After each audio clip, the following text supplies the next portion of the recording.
Welcome student 10th standard mathematics part 1 याच्यामध्ये जो आपला फर्स्ट चॅप्टर आहे linear equation in two variables. तर त्याच्यातलं पेज नंबर 20 वर एक ऍक्टिव्हिटी आपली दिलेली आहे.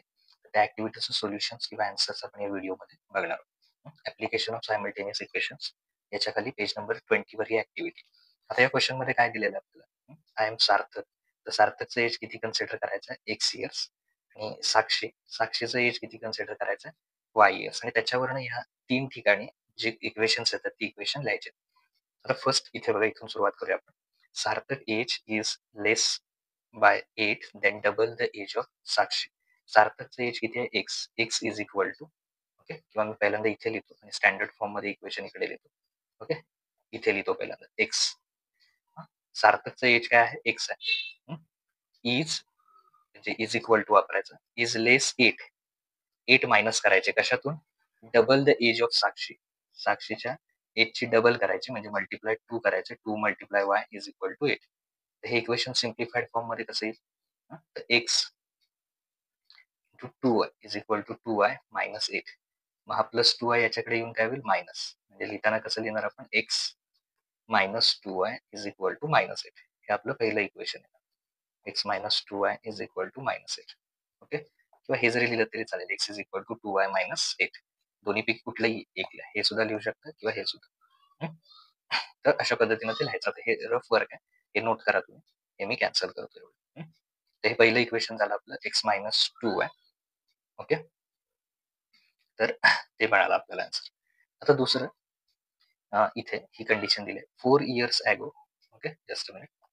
4 years ago Sakshi's age was 3 years less than सार्थक's age at that time.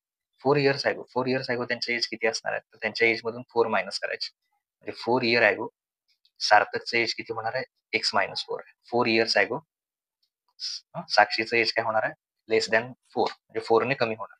तर त्या कंडिशन मध्ये साक्षीचं एज त्यावेळी किती आहे, वाय मायनस 4. 4 ने कमी झालं. Was 3 years less than, okay, equal to 3 years less म्हणजे मायनस 3.